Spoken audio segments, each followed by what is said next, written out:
Boa noite, irmãs e irmãos. Vamos estudar um pouco da Palavra de Deus. Como nós dissemos semana passada, a gente ainda está nesse período de recesso, se Deus permitir, voltando na próxima semana.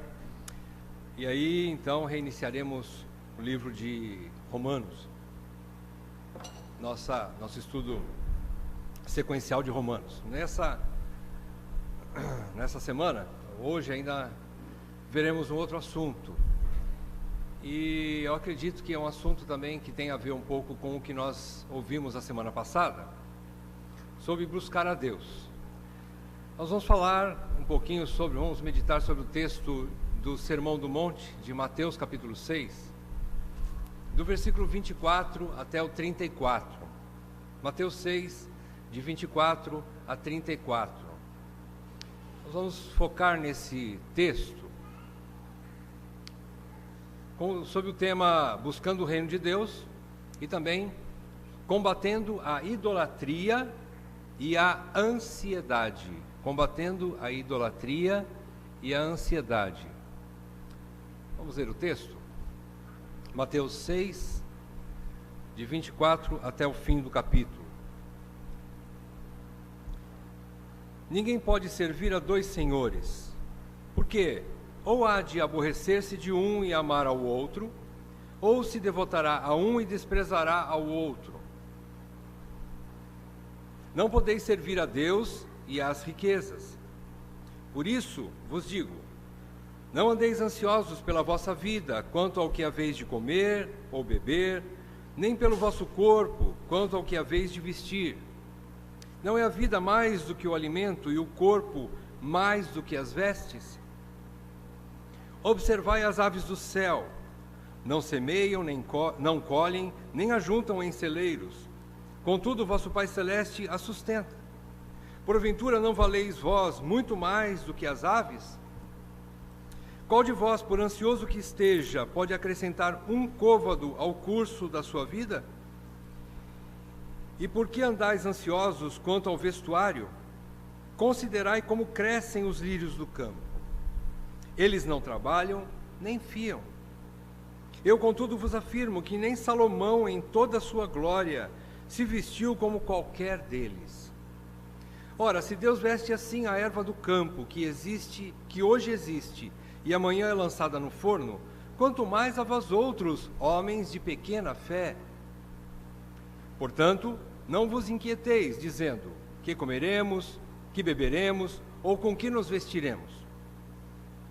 Porque os gentios é que procuram todas estas coisas, pois vosso Pai Celeste sabe que necessitais de todas elas. Buscai, pois, em primeiro lugar, o seu reino e a sua justiça, e todas estas coisas vos serão acrescentadas. Portanto, não vos inquieteis com o dia de amanhã, pois o amanhã trará os seus cuidados. Basta ao dia o seu próprio mal. Oremos. Ó Deus, nós pedimos graça e sabedoria nessa noite, e que o Senhor lance luz sobre os nossos corações quanto a esse texto. Que Teu Espírito Santo nos conduza, Senhor, seja o nosso mestre nessa noite, abrindo os olhos do nosso entendimento, para que possamos ouvir o que o Senhor tem para falar conosco, com cada um de nós aqui nessa noite. Por favor, Senhor, eu te peço que o Teu Santo Espírito esteja edificando a sua própria igreja, esteja lavando-a com a lavagem da água pela palavra, e assim também esteja fortalecendo e consolando e exortando os nossos corações, Senhor.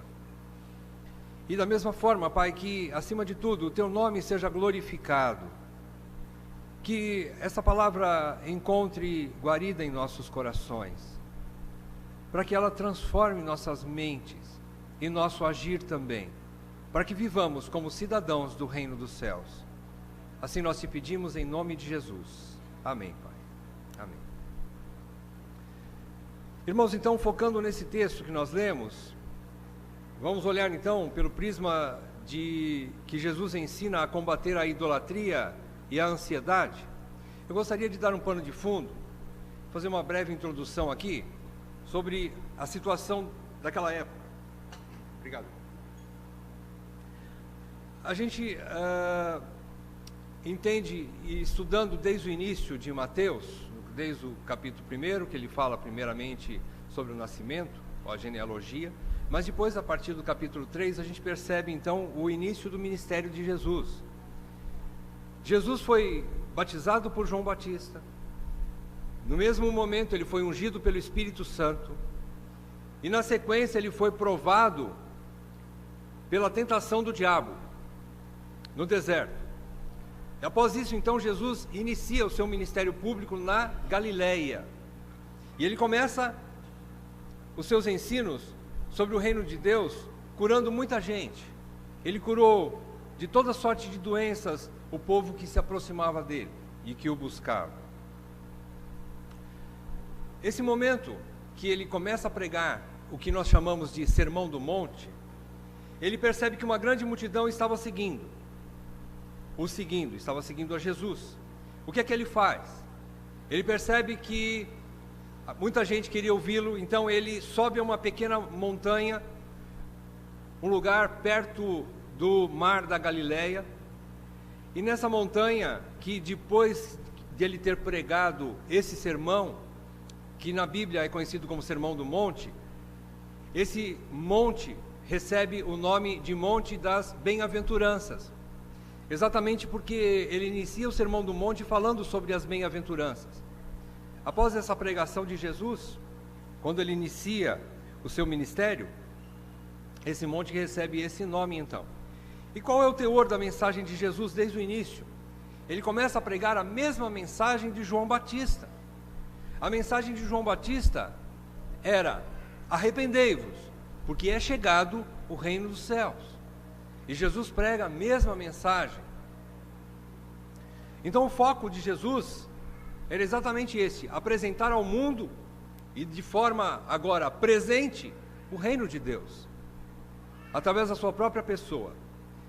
Existe um teólogo e escritor bastante conhecido, chamado John Stott. Ele menciona que a mensagem de Jesus no Sermão do Monte é, na verdade, uma ordem aos seus discípulos para que sejam diferentes dos demais. Jesus começa a ensinar o Sermão do Monte para que as pessoas, ou os seus súditos, os súditos do reino dos céus, ou do reino de Deus, façam a diferença no mundo através das suas atitudes, do seu comportamento, do seu andar, do seu agir. Então essa é a mensagem. John Stott diz isso, para que os súditos, ou os discípulos de Jesus, sejam diferentes, que os súditos do reino dos céus vivam na contracultura, ou seja, que vivam de forma diferente das pessoas do reino deste mundo.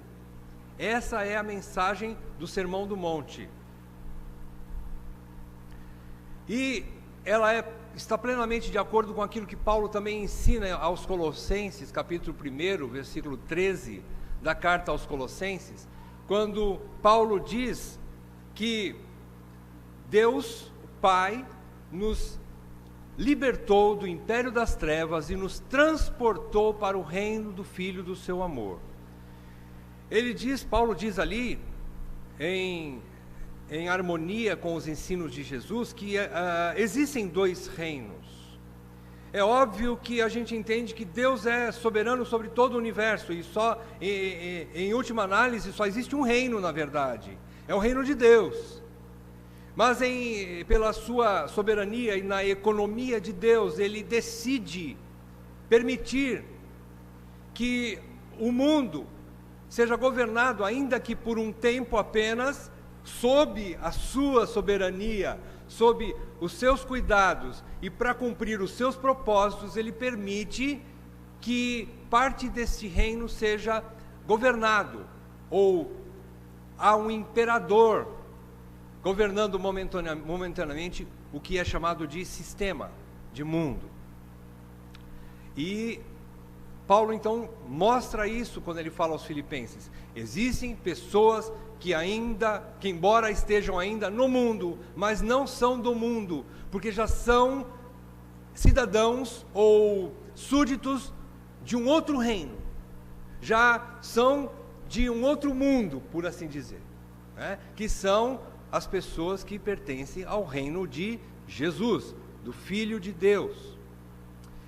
Nesse trecho que nós vamos estudar nessa noite, de Mateus 6, de 24 a 34, a gente percebe que Jesus combate duas ameaças à vida dos crentes. Ele alerta os seus discípulos, ou os seus súditos, contra dois perigos. Qual é o primeiro? Você encontra aí no versículo 24. O primeiro perigo é o Deus da avareza, ou o dinheiro, que é traduzido aqui por riquezas. Jesus diz que é impossível servir a Deus e às riquezas. Então, a primeira ameaça que Jesus orienta aos seus discípulos: tomem cuidado com as riquezas. Primeiro ponto de Jesus, do ensino de Jesus. O segundo é o perigo da incredulidade, ou da falta de fé, ou a falta de confiança em Deus. Essa falta de confiança em Deus gera o que Jesus chama aqui de inquietação ou ansiedade. Esse trecho vai do versículo 25 até o versículo 34. Então vamos adentrar o texto. Em primeiro lugar, vamos ver essa primeira ameaça, a ameaça do Deus dinheiro, ou da avareza. Versículo 24. Você percebe que no versículo 24, Jesus aponta aqui para a palavra servir. Preste atenção na palavra servir. Ele diz: ninguém pode servir a dois senhores. E ele termina o versículo dizendo: não podeis servir a Deus e às riquezas. O que é que Jesus quer dizer com isso? O termo servir, aqui no grego, doleô, ele significa escravizar-se. O serviço aqui significa um serviço tal que é como uma escravidão. A escravidão aqui significa um serviço absoluto e exclusivo e sem esperar nada de volta. Seria esse o termo que Jesus usa aqui. Então ele mostra que é impossível servir a dois senhores. Jesus quer dizer então que Deus, aqui ele está falando do Pai, conforme a visão que ele ensina, a visão do reino do Pai, do reino de Deus, é que Deus exige exclusividade. Deus é que exige absoluta fidelidade a Ele no serviço. Não é Satanás. Satanás, que na verdade aqui Jesus não está falando que o outro concorrente, por assim dizer, de Deus, ele não está falando que é Satanás, ele está falando que é o dinheiro. Mas por trás disso está sim a proposta do diabo, que é o rei desse século, por assim dizer. Ele é o governante desse mundo, não é? Mas Deus exige essa absoluta fidelidade e exclusividade no serviço a Ele. O diabo não. Deus odeia o que é híbrido. Vocês sabem o que significa a palavra híbrido, não é? Híbrido é o que é misturado, o que não é puro. Deus odeia o que é híbrido. Ele está dizendo o seguinte: não dá para você ficar em cima do muro com um pé ora no mundo, ou buscando riquezas, buscando aquilo que o dinheiro pode dar para você e colocando-o em primeiro lugar na sua vida, o dinheiro, e também em outros momentos buscando a Deus e tendo Deus como seu Deus. Ele diz, como seu Senhor, não dá. Ele diz que não tem, é impossível. E aqui ele está falando você percebe que ele fala na forma imperativa. Ele está falando no imperativo negativo. Não dá, é impossível que se faça tal coisa. Não dá para servir a Deus e as riquezas, ou o dinheiro. Pense uma coisa: o diabo facilita as coisas para os seus súditos. Deus não. O diabo facilita no seguinte sentido: ele diz, olha, é o seguinte, você pode servir a Deus, mas vez por outra, dá um pulinho aqui no meu reino, dá um pulinho aqui, vamos buscar o dinheiro. Pense no que o dinheiro pode te dar. Pense naquilo que o dinheiro pode comprar. Pense nas maravilhas que o dinheiro pode acrescentar na tua vida. O diabo faz isso. Ele não tem problema em não ocupar o trono no lugar de Deus. Não é esse o problema aqui. Ele quer colocar, sabe quem no trono? Eu. Você.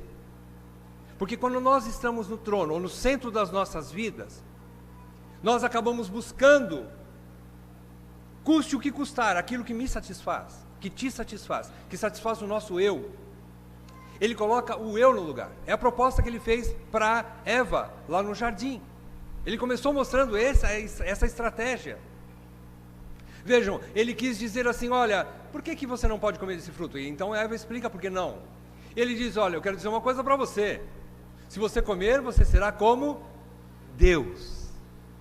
A proposta é fazer o meu eu virar um Deus. Essa é a proposta de Satanás. Então, vejam que Jesus está colocando aqui o dinheiro como um Deus concorrente. Ele já mostrou então que não dá para servir a Deus e ao dinheiro. Deus sim exige então exclusividade. E ele coloca o dinheiro como um Deus concorrente. Por quê? Por causa do poder do dinheiro. Por causa do poder de fascinação do dinheiro. O dinheiro dá uma falsa ideia de que com ele eu tenho tudo. Com o dinheiro eu consigo tudo. Então, aqueles que são ganhos ou enredados pelo poder do dinheiro, que chama-se avareza, esse é o termo bíblico para aquele que ama o dinheiro e que tem o dinheiro como seu Deus, nós podemos dizer que essa pessoa que está sob o domínio do dinheiro, ela é como se tivesse um Deus na barriga, né? Vocês se lembram daquele provérbio popular que fala assim, quando uma pessoa é arrogante, ela é soberba, a gente fala assim, puxa, parece que esse cara tem um rei na barriga, né? Tá, isso no caso de uma soberba. Mas quando ele acha que o dinheiro dele compra tudo, e por causa do dinheiro que ele tem, ele resolve todos os seus problemas, ele compra tudo o que ele quer, ele satisfaz todos os seus desejos carnais, a gente poderia substituir então esse provérbio e dizer, ele pensa que tem um Deus na barriga, né? Só porque ele tem o dinheiro, que ele imagina que com esse dinheiro ele compra tudo. E esse é o grande engano do dinheiro. Esse é o grande engano. Jesus está dizendo assim, ele não explica bem aqui o problema do dinheiro, mas ele vai continuar falando algo que que abre um pouco mais a nossa visão a respeito desse problema do dinheiro, e é exatamente o que ele passa a falar a partir do versículo 25. Então guarde no seu coração. Primeiro ponto, no versículo 24, Jesus alerta os súditos, vejam bem, ele está falando para os súditos do reino de Deus. Ele está falando para os discípulos do seu reino, que eles não devem amar o dinheiro a ponto de se tornar um escravo do dinheiro. Esse é o primeiro ponto. A partir do versículo 25, ele vai falar sobre um outro perigo. Agora é o perigo da incredulidade, que, na verdade, essa palavra não aparece explicitamente aqui no texto, mas você percebe, quando Jesus fala a respeito da pequena fé de alguns homens, desses homens que se tornam ansiosos por coisas, ele fala da incredulidade. Então, a ansiedade, nós vamos perceber que ela tem um fundo de incredulidade.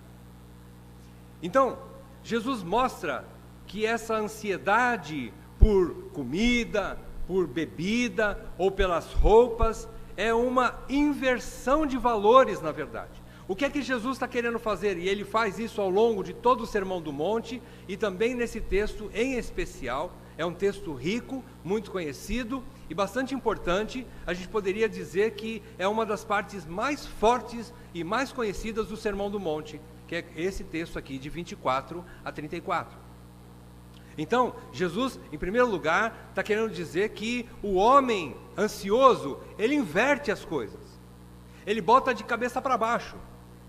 Por exemplo, no versículo 25, ele diz, não andeis ansiosos pela vossa vida. Mais uma vez está no imperativo aqui, de forma negativa ele fala, não, ele está dando uma ordem, não andeis ansiosos por coisa alguma. Jesus dá uma ordem, isso é inegociável. Não é algo que eu posso dizer assim, Jesus não está dizendo assim, olha, eu acho bom você não fazer isso, não ficar ansioso por causa disso, disso, daquilo. Não, ele está simplesmente chegando e ponto final, ele dá a ordem e ponto final. Não andeis ansiosos. Então quer dizer que quando a gente anda ansioso, nós estamos desobedecendo uma ordem de Jesus. A gente precisa entender isso. Quando está no imperativo, por exemplo, como ele diz, não vos prendais a um jugo desigual. Paulo diz isso aos Coríntios.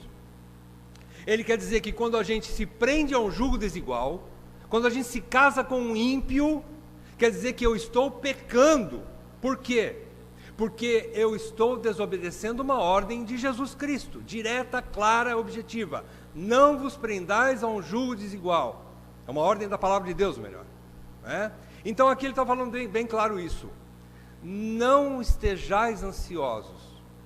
Parece que Jesus coloca a gente numa situação difícil, e coloca mesmo. Ele coloca.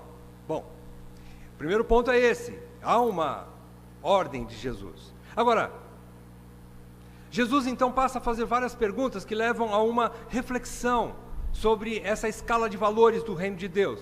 Percebam, ele coloca agora, mesmo no versículo 25, ele coloca as coisas no seu devido lugar. E ele apresenta, primeiramente, ele fala sobre algumas coisas que são infinitamente mais importantes e depois algumas que são menos importantes. Algumas que são maiores e outras que são menores. Por exemplo, ele fala assim, não é a vida mais... Onde é que está? Não é a vida mais do que o alimento.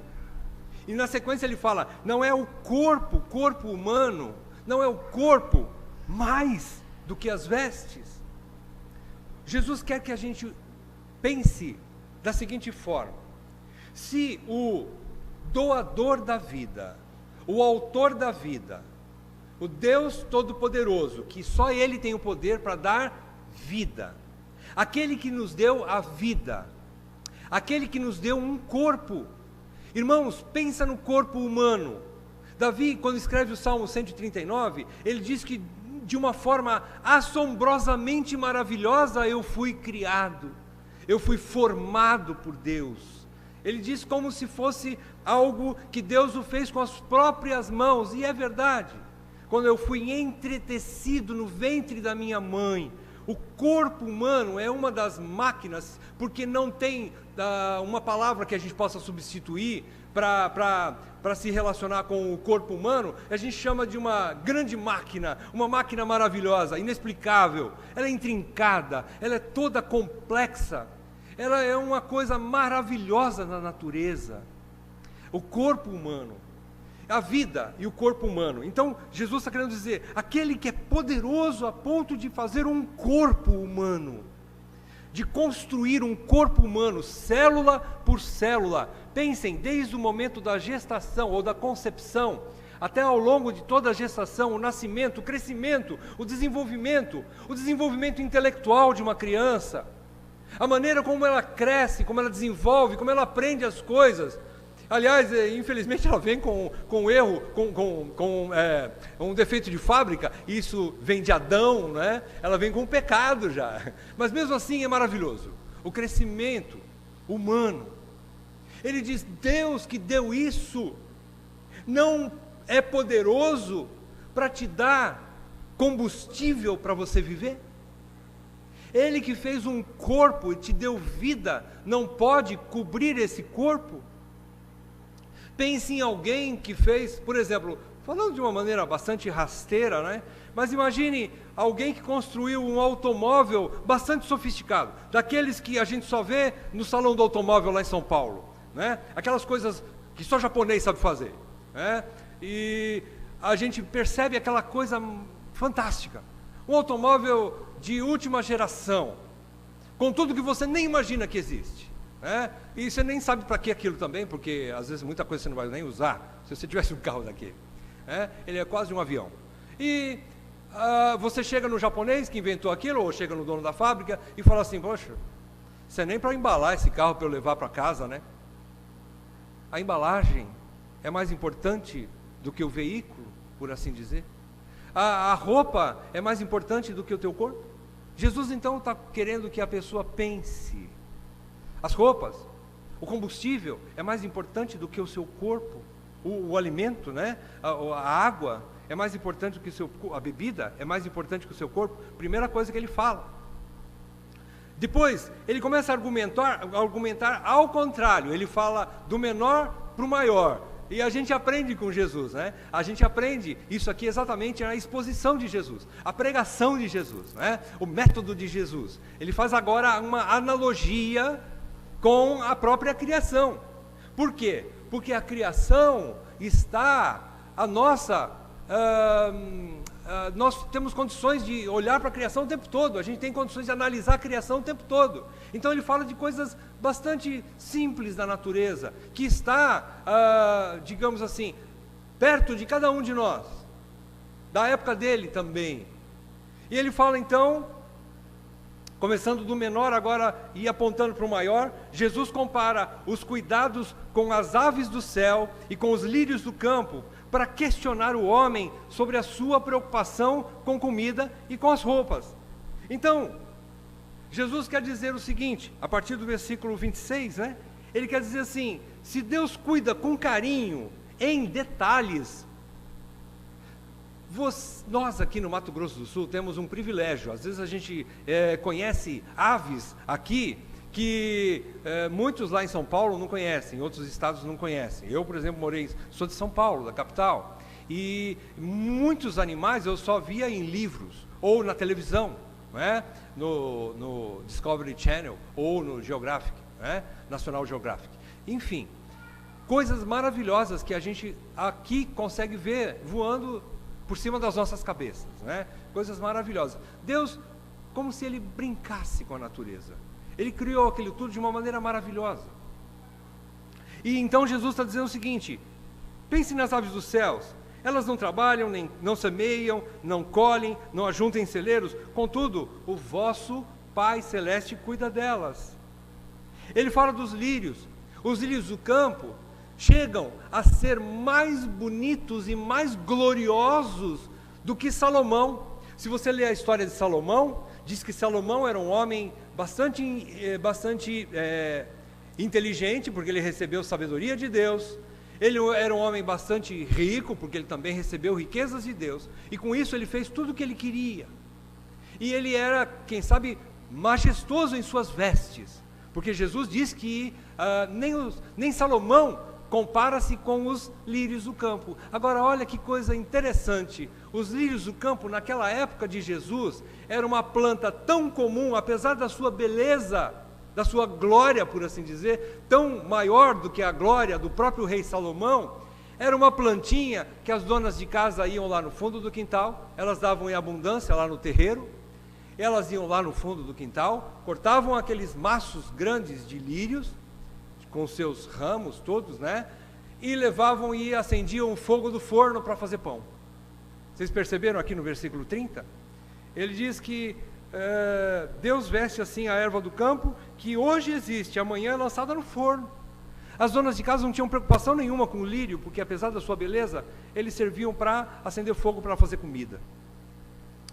A gente começa a perceber aqui os valores que Jesus começa a querer, ele ensina para que os valores sejam de novo colocados nos seus devidos lugares, a inversão de valores. E ele então mostra, falando das coisas menores, falando das aves dos céus, falando dos lírios do campo, que são tão menores do que o homem, do que sua criação mais sublime. Ele quer dizer assim: se Deus cuida com carinho em detalhes das coisas mais inferiores da criação, como não dará maior atenção à sua obra-prima, que é o homem criado à sua imagem e semelhança? Como que Deus não cuidaria de mim e de você? É isso que Jesus está querendo dizer. É isso que Jesus está ensinando aqui. Percebam agora o versículo 27. O versículo 27, Jesus agora ele mostra que a nossa ansiedade não adianta para nada. A nossa ansiedade não vai acrescentar nada para nós, a não ser dor de cabeça e enxaqueca. Ele diz no versículo 27, qual de vós, por ansioso que esteja, pode acrescentar um côvado ao curso da sua vida? O curso da sua vida aqui significa assim, se Deus determinou para que você viva 90 anos exatamente, quando você completar os 90 anos, Deus vai te recolher. No último dia da tua vida, você terá caminhado 240 mil quilômetros ao longo da sua vida. Se você caminhar os 240 mil quilômetros determinados por Deus para a sua caminhada, você não vai andar nem meio metro mais. Um côvado é mais ou menos meio metro. Você não vai andar nem meio passo a mais. Mesmo que você se preocupe excessivamente, mesmo que você esteja ansioso, aqui também, o termo acrescentar também um côvado, também pode significar aumentar a sua estatura, a sua altura. Também é impossível, ninguém consegue aumentar a sua altura, a não ser que você use salto alto. E é falso, lógico. Mas você não consegue aumentar a sua estatura. Então ele diz, nem que você se preocupe, você não consegue fazer nada por você. Então a preocupação é uma tolice, a preocupação é uma bobagem, é isso que Jesus está querendo dizer aqui no versículo 27. Toda preocupação é uma grande bobagem que não muda o curso da nossa vida. Duas considerações aqui que eu gostaria de trazer antes de fazer o fechamento, que o fechamento, na verdade, começa aí, a própria aplicação de Jesus, a própria solução de Jesus para esse problema, começa no versículo 31 e 34, que nós vamos fazer para nós também. Nós vamos aproveitar a aplicação de Jesus, né? Ficou bom para mim, porque ele já fez as aplicações, né? Então a gente aproveita as aplicações de Jesus e já fecha o texto, né? Já fecha a exposição. Então vejam, primeira consideração nesse trecho de 25 a 30.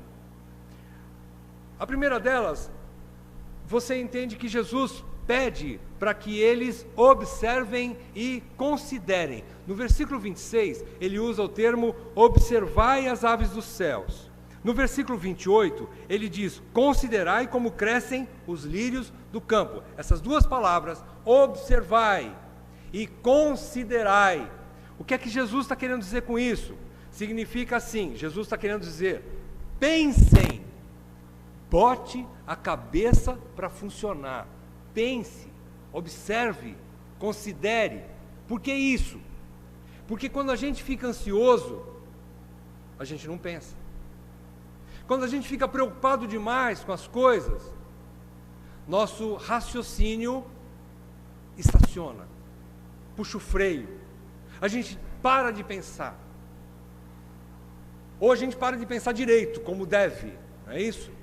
A ansiedade, ela tem esse poder de fazer com que a gente não enxergue mais nada, não vou ver nem aves dos céus, nem lírios do campo, não consigo observar, sendo que Jesus está querendo abrir os nossos olhos, Ele está querendo falar assim, abra os olhos, observe e pense, porque você pensando, você vai conseguir trazer um pouco de refrigério para tua alma, ansiosa, preocupada em excesso.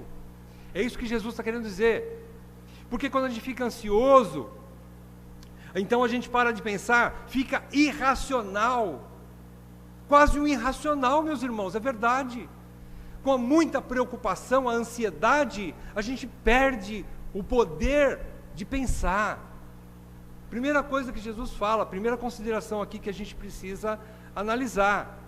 A gente só consegue sentir, a gente tem sentimentos, a gente é guiado pelos sentimentos, aquele sentimento de pavor, aquele sentimento de falta que vai me levar à morte. A gente pensa, eu vou morrer porque eu não tenho isso, eu vou morrer porque eu não tenho aquilo. Eu já contei para os irmãos várias vezes, desculpe repetir a mesma historinha, tá? Mas é uma historinha que pode nos ajudar aqui. Uma vez, trabalhando numa loja de embalagens, há muitos anos atrás, entrou uma criança, os irmãos já estão rindo, já sabem a história, mas eu vou contar para quem não sabe. Entrou uma criança, e essa criança, esse menininho, chegou na mãe e olhando a vitrine, e naquela época a loja de embalagem também trabalhava com doces, e tinha tudo arrumadinho ali, as caixas de chicletes, de vários sabores de chicletes. A criança olhou para aquela vitrine e falou assim para a mamãe: mamãe, eu estou precisando de uma caixa de chicletes. Eu preciso de uma caixa de chicletes. Gente, o menininho estava simplesmente expressando aquilo que todos nós temos em nossos corações. Parece que sem a caixa de chiclete, naquele dia, naquela tarde, aquela criança ia morrer. Parece que aquilo ia levar a uma tristeza tão profunda, a uma necessidade tão profunda, que ele, sem a caixa de chicletes, seria difícil ele sobreviver aquela tarde. E isso é mais ou menos o que a gente sente quando a gente está ansioso. A gente para de pensar, a gente só sente, é guiado pelos sentimentos. E Jesus diz: não façam isso, comecem a observar. E por que Jesus manda observar? Para que isso desperte em nós exatamente essa sabedoria. Bom, se Deus cuida do menor, por que Ele não cuidará do maior? Se Deus tem todo um cuidado por animaizinhos que nem trabalham para comer, por que Ele não cuidaria de mim, da minha família? Então Jesus, primeiro ponto, ele leva a pensar nessa consideração. Observem, considerem. Segundo ponto, Jesus chama os ansiosos de homens de pequena fé, está aí no versículo 30. Obviamente, irmãos, eu quero esclarecer para você, por isso que é uma consideração importante, porque esta fé aqui, ele não está se referindo à fé que salva, ele está dizendo para discípulos, ele está dizendo para crentes, ele está mostrando que esta fé é uma outra fé, não é a fé que salva. A fé que salva é impossível você diminuir e aumentar. A fé que salva, ela é, digamos assim, eficiente e ela é estável, ela é única. Ou você tem a fé que salva, você crê, ou você não crê. Não tem um meio termo, pouca fé, muita fé. Não, quando você creu em Jesus, você creu e acabou. Então não é a fé que salva. Essa fé aqui é outra fé. É uma confiança em Deus, ou uma pequena confiança em Deus. É isso que Jesus está dizendo aqui. Então, a fé aqui que ele está falando, então não é a fé salvadora. É a fé aqui, é a falta de confiança em Deus. A ansiedade, portanto, é uma fé pequena num Deus grande. É isso que Jesus está querendo dizer. Vocês têm um Deus tão grande, um Pai Celestial tão grande, Ele criou todo um universo.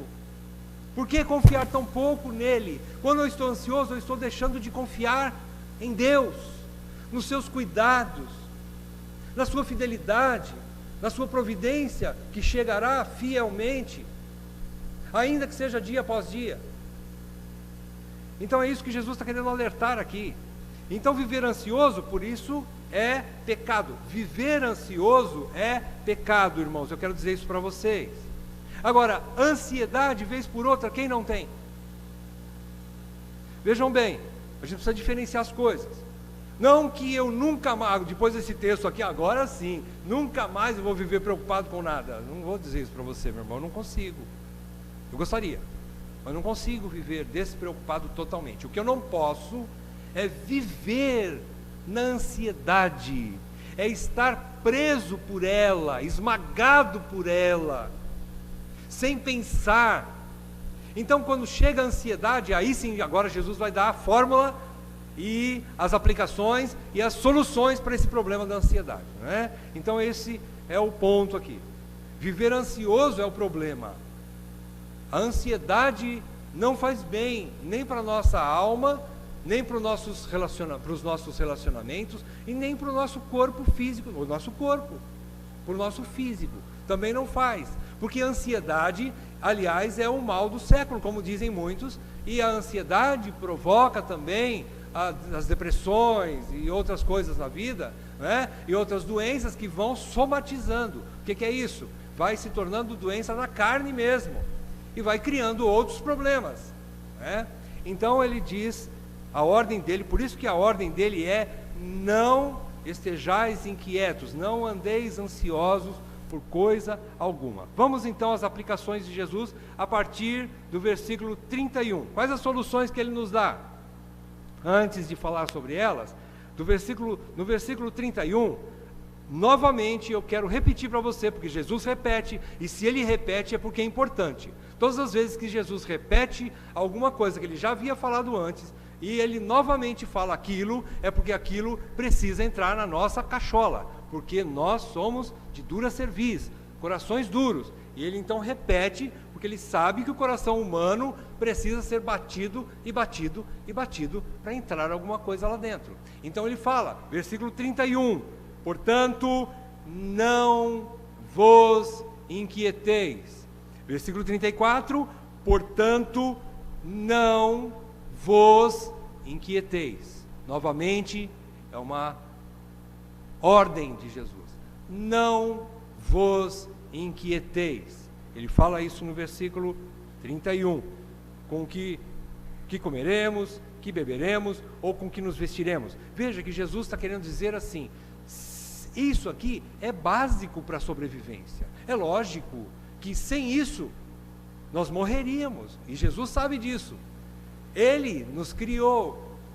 Ele sabe que a sua máquina maravilhosa que ele fez, precisa de combustível.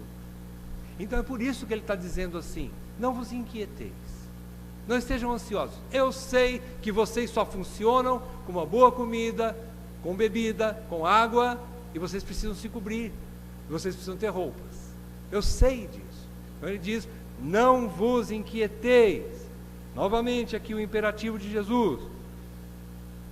Passando para as soluções de Jesus, para o problema da ansiedade. Primeira solução, versículo 32, a primeira parte A do versículo 32. Ele diz assim, porque os gentios é que procuram todas estas coisas. Então, a primeira solução de Jesus, ele está querendo dizer o seguinte, vocês não são mais gentios. Vocês não são mais incrédulos. Quem pensa dessa forma, quem fica ansioso nesse tanto, são os incrédulos, são os gentios. Vocês não devem mais ficar assim, porque vocês não são mais do reino deles. Vocês têm um outro reino. Vocês são cidadãos de um outro país, de uma outra nação, vocês são pessoas de um outro mundo, são súditos de um outro reino. Então vocês não precisam mais fazer o que eles fazem. Lembram-se quando eu falei que o Sermão do Monte são ensinos de Jesus para a conduta daqueles que são súditos do reino dos céus. Como eles se comportam, como eles devem andar nesse mundo. Então aqui ele está dizendo assim, não façam mais o que eles fazem, de ficar ansioso o tempo todo. Vocês têm que combater isso, não façam.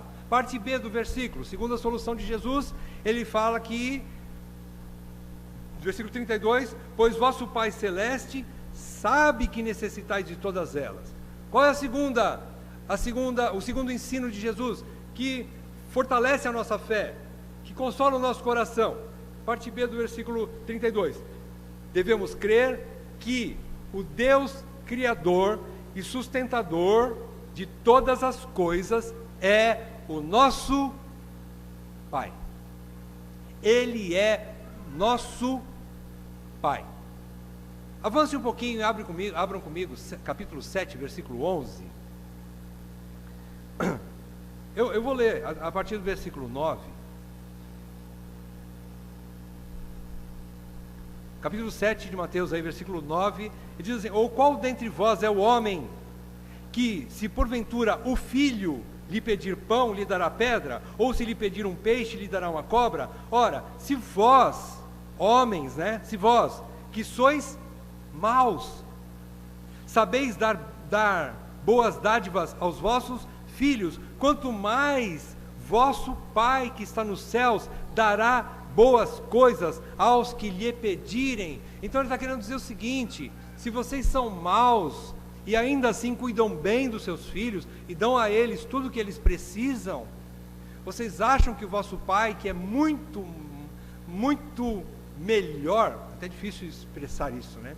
É muito maior, perfeito em seus cuidados como pai, Ele não dará o que você precisa, o que nós precisamos, como filhos?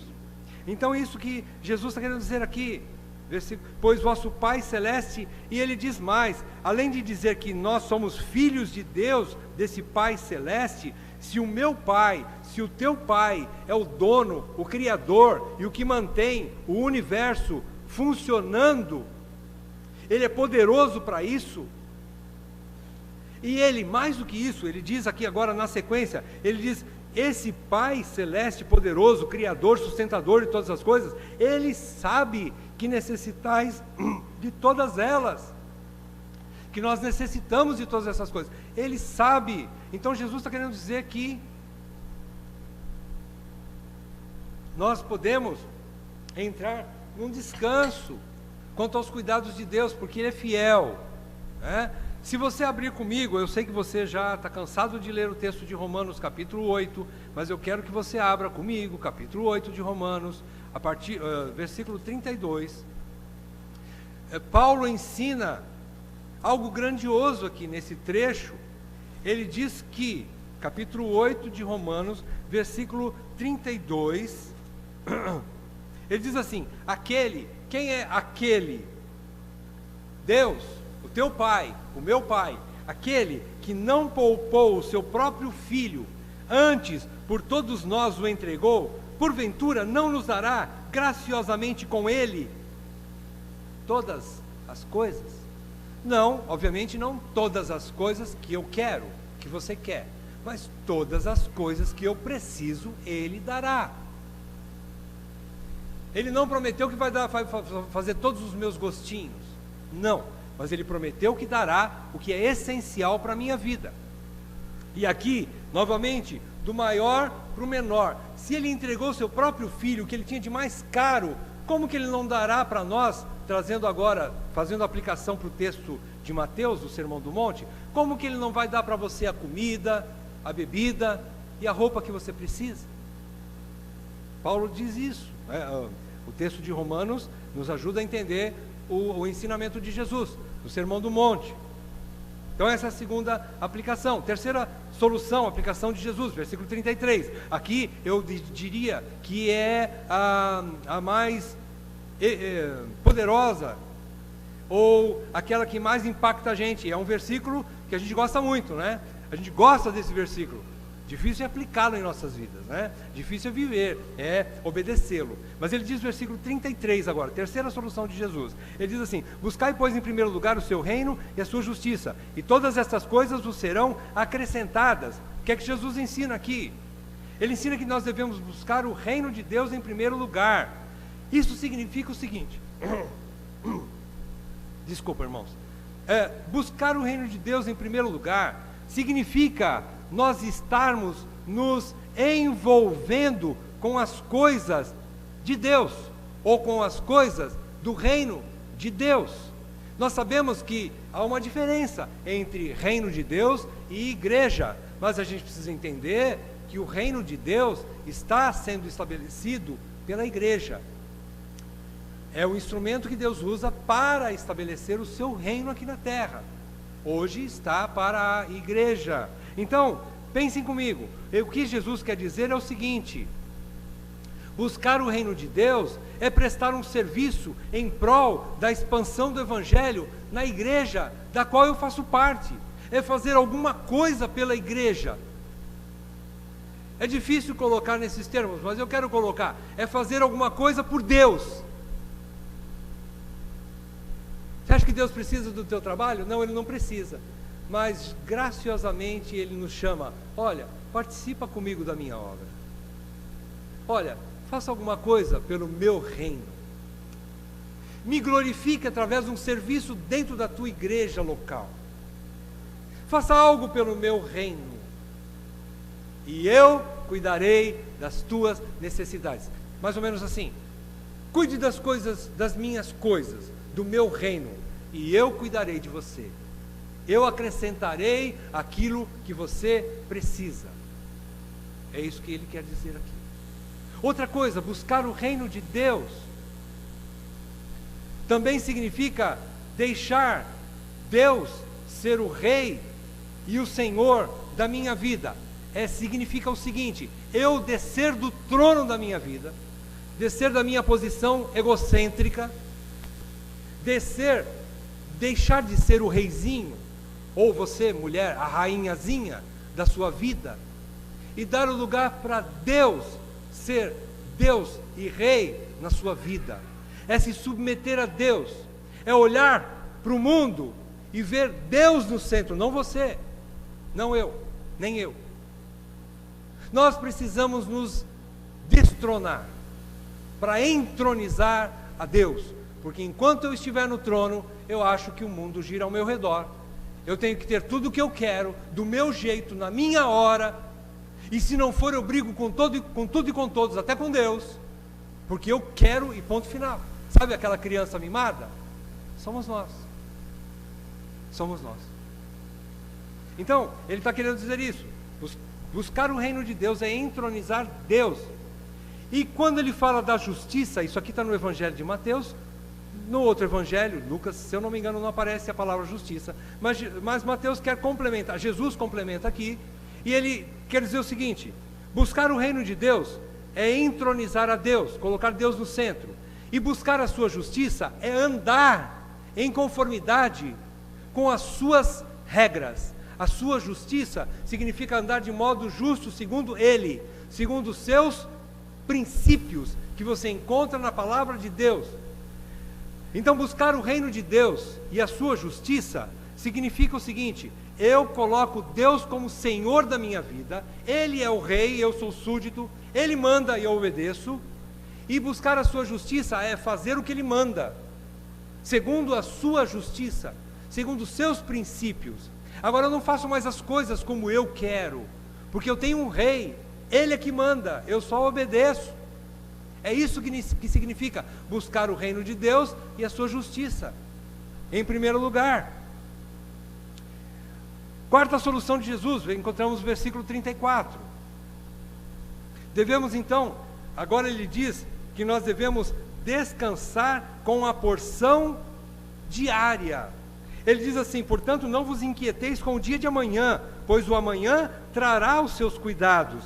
Basta a cada dia, ou ao dia, o seu próprio mal. Basta para cada dia o seu próprio mal. O que ele quer dizer com isso? Que nós devemos estar contentes, satisfeitos e descansar com a provisão diária.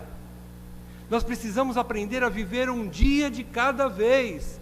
Talvez eu não tenha na minha despensa a comida para amanhã, mas eu preciso crer e confiar em Deus, que Ele proverá amanhã o que é para amanhã. Eu não preciso estar ansioso hoje com aquilo que nem aconteceu ainda. A ansiedade tem essa situação também, né? De nós estarmos ansiosos por aquilo que ainda nem aconteceu, nem se tornou realidade. Está preocupado com uma coisa que nem aconteceu. Então ele diz assim: basta cada dia o seu próprio mal. Não vos inquieteis com o dia de amanhã. Não fique imaginando que amanhã você não vai ter o que comer, o que beber, o que vestir, porque você vai. Se Deus cuidou hoje de você, com certeza cuidará amanhã, e a cada dia, a cada manhã, Ele será fiel. É isso que Jesus está ensinando aqui. Ele ensina na oração, um pouco antes, no capítulo 6, ele ensina na oração do Pai Nosso, que para a gente pedir o pão nosso de cada dia.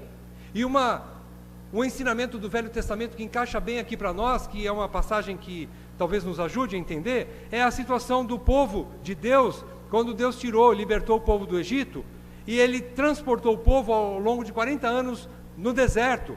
E o que acontecia com o povo? De onde vinha a comida? Vinha dos céus, vinha do alto. Chamava-se maná, só que o maná era dado a cada dia. Não podia guardar o maná para o dia seguinte, senão ele estragava. O que é que Deus estava querendo ensinar para o povo naquela época? Confiem em mim a cada dia, descansem nos meus cuidados, esperem na minha fidelidade. Hoje você tem o pão, amanhã também o terá. Não guarde para amanhã, porque vai estragar. É isso que Deus estava ensinando para o povo, e é isso que Jesus também confirma aqui. Quinta e última analogia não está mais aqui no texto, mas eu vou roubar de Paulo. Paulo diz, quando ele ensina a mesma coisa no livro, na carta aos Filipenses, ele ensina essa verdade, a mesma verdade aos Filipenses, no capítulo 4 de Filipenses, e ele diz assim, que eles não poderiam estar também ansiosos de coisa alguma, mesmo ensino de Jesus, não andeis ansiosos de coisa alguma, capítulo 4 de Filipenses, versículo 6, eu vou trazer aquela aplicação de Paulo para nós aqui também agora, porque é mais uma solução, é mais uma arma, mais um remédio contra a ansiedade. Qual é o remédio que Paulo ensina? Seguindo Jesus, ele ensina que nós devemos orar, não estejais ansiosos por coisa alguma, antes sejam as vossas petições conhecidas diante de Deus pela oração e pela súplica, com ações de graças, é isso que ele diz. Então qual é a arma, qual o remédio aqui? É a oração.